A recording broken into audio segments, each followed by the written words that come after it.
What's good, YouTube? It's your boy. I'm way back with another video. The Miami Dolphins managed to keep their playoff hopes alive yesterday with a 29-17 victory over the 6-8, now 6-9 San Francisco 49ers. Man, what a game that was. The highs and lows of the game. The highs of the game, Devon A-Chan was phenomenal. Rushing the ball, receiving. He did everything he needed to do to help us secure that win. Tua Tagovailoa was very efficient yesterday. He had like one or two passes that were a little high and off target, but outside of that, he had a really good game. He finished 22 of 34 for 215, a touchdown with no interceptions. He also had no sacks yesterday, given that their front four is very good. That was a very good sign. Tyreek Hill finished the day with 3 catches for 29 yards and a touchdown on 7 targets. He dropped 2 very catchable touchdowns from Tua. People want to talk about the second one that he dropped was a tip pass. Granted, it was tip, yes. By the tips of that man's fingers, it was tip. However, that ball still hit him in the hands. The ball still, all he had to do was extend his arms out, and that ball hits him in his hands. He would have caught it regardless. If he extends his arms out, it hits him. The second pass, the DB was draped all over him. Tua put it between the DB and Tyreek Hill. And it went right between Tyreek Hill's arms. That was another touchdown he dropped. But not going to harp on that because, hey, again, we won the game. Defensively, we kept Brock Purdy in check to a degree. Now, Debo Samuels ran us off the field like roadkill. It was 2 plays that pissed me off, I think, supremely. I don't think. It is 2 plays that pissed me off. The touchdown pass that Debo had. This man literally caught the ball. He was like 7 yards short of the end zone. Caught the ball between 3 defenders now. They all boxed him in. 3 defenders did. He ran through all 3 of them to get into the end zone. Sorry for the sunlight. I can't control the elements. But he ran into the end zone after trucking Ramsey, Poyer, and Javon Holland. Then on another, I think it was like a second down play, like 2nd and 16, he caught the ball in the flat. Who was that? I want to say it was Walker Jr. and another corner that boxed him in, preparing to tackle him. He ran right through both of them like they were just standing there. And it took Jordan Brooks to make the tackle. No, it took Kendall Fuller making the tackle, getting injured, for him to go down. And Jordan Brooks was going the hell off on Walker, and I think it might have been Kader Kohu on that side. He went off on both of them, and rightfully he should. That's downright lazy. That means you have no heart, no drive, no motivation, no determination to stop these guys from scoring like this, or from stopping one person from killing your defense. Because George Kittle, for the most part, was kept in check. Their running game was non-existent. And Debo Samuel himself got over 100 yards, I think it was, yesterday on like 8 catches. He was murdering our secondary. He murdered them.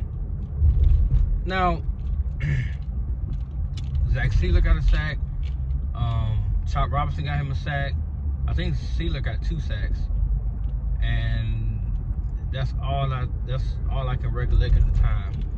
But defensively, we kept them in check for the most part. We gave them 2 touchdowns. Then they had a field goal, so they had to get 17. Offensively, if Tyreek just caught those touchdowns, we dropped 43 on the head. We dropped 43 on the 49ers. Granted, yes, they're injury riddled, and they don't have the same offensive firepower they normally possess. But for people to continue to say, oh, well, he only does this against bad teams. Bruh, the only bad game the Tua had this year was the Houston game. Outside of that, the Bills, the Cardinals, the Packers game, All those games he played really, really well, but he didn't get no credit for it. He played very well in this game. He had two passes that was off the mark. Outside of that, the ball was spot on. Spot on. And people want to bring him arm strength, his mobility issues, and this, that, and the third. I'm starting to believe that the only way the fan base will actually appreciate him is for him to officially leave the game or get traded to another team. That's the only way this fan base will be able to look back and say, well, maybe we made a mistake. And that's what they're gonna say. They did the same shit with Ryan Tannehill. Well, maybe we should go back and get Ryan Tannehill because it cannot be this much more worse. Okay, if you say so, bro. And also yesterday, Tua surpassed. He got his 100 career touchdown pass. He's only the 4th quarterback in Miami Dolphins history to accomplish that feat. I also didn't know that he did it in 65 games played. That's pretty fast to get to 100 touchdowns. The only people that did it faster or that accumulated more touchdowns is the legendary Dan Marino, Bob Greasy, and of course Ryan Tannehill. And Tua's number 4. Will he get flowers for that? No, because this fan base don't care about stuff like that. They care about his overall success as a player. Yet they continue to joke over or overlook the fact that a lot of things go into that. But with that being said, Tyreek Hill made a very, very compelling comment after the game. He said, and I quote, that the vet rest is starting to show. The rust and stuff like that is starting to show because he said he didn't get his head turned around fast enough to see the ball. That's called reps. So guess what that means? That means this week, Wednesday's practice, he has to be out there. He has to be getting those timely rhythm plays like he did last season when he went for 1,700 yards and he was in every practice. And he didn't care about getting a day off. He just wanted to go out there and win. That's what that means. So I mean, it really shouldn't take a rocket science to figure out. Now it's been this time for you guys to be in sync. We don't need you coming out and saying, well, I just don't need to take any vet rest days. You can still get reps and still go home. But the fact remains that those two touchdown plays were critical because not only did they lead to field goal drives, which for us, thank God, Sandman was on. He was 5-5 yesterday, 15 points. Take away those 15 points, guess what happens? Miami Dolphins lose 17-14. Yep, you heard me just say it. They lose 17-14, and we are eliminated from the postseason. Thanks be to God, it didn't happen. We got to 29. They had 17. We won the game, and people still aren't satisfied. In fact, some people want to lose the next 2 games so we can get a decent draft pick. I say win because, to me, I feel like this AFC is still wide open. And now that I just learned from my boy, who's a big Chiefs fan, that their best defensive player went down, we have a chance. We have a chance. And Buffalo did not play inspired yesterday. We have a chance. So I'm going to be watching this Steelers-Chiefs game because the Steelers can somehow pull out this upset and beat the Chiefs. Just saying. All we got to do is take care of business in Cleveland and take care of business in New York. We win the next 2 games in a row, then we're looking at 9-8. If the Broncos lose to Cincinnati and to the Chiefs, they're 9-8. Guess who get in? You guessed it. Now, granted, we'll be going to the Bills unless if the Chargers absolutely collapse and if the Chargers collapse and the Broncos collapse, then guess who get the 6th seed? You guessed it. No, we get 7th seed because the Broncos own the tiebreaker over the Chargers, so we'll get the 7th seed. They get the 6th seed, so they'll go play Pittsburgh. We'll play Buffalo. But guess who gets to go do the 3rd time around is a charm. 3 times is the charm. And if we could somehow beat Josh Allen at his house, in that pack ruckus,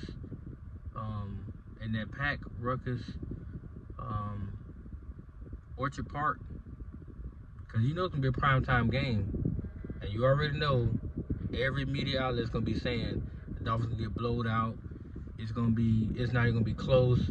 Josh Allen's gonna raise above Tua, and Tua's gonna shrink. He's gonna do this. He's gonna do that. I'm just hoping for the opportunity, because if somehow, by the grace of God, Tua can rise above this and outplay Josh Allen and get the dub. Do you know what it's gonna do? Now, granted, Chris Griff still get fired. When the end of the season, I'm still put out that video. He needs to be fired. But for those players in the locker room, you know what it's gonna mean? If you go into Orchard Park with the number 2 seed and you defeat them on their turf, and your quarterback plays lights out, and your defense plays lights out, you're gonna be on a high that you probably never felt before in your life. Not to mention be their first playoff win, and they'll go into the divisional round. I think it'll probably be, unless the Chargers upset Pittsburgh, we'll be going against Pittsburgh. But if the Chargers upset them, then we'll be going to LA to see the Chargers. Be nice to do that because the weather will be warmer. And then from there, depending on, because I know the Chiefs will probably end up playing the Texans if I had to guess right. Probably be the Texans. But like I said, we'll cross that bridge when we get there. As I said before, I just want to see the next 2 games and play complete. Take care of your business first. Let the chips fall where they may, but I'm praying the chips fall all in our favor.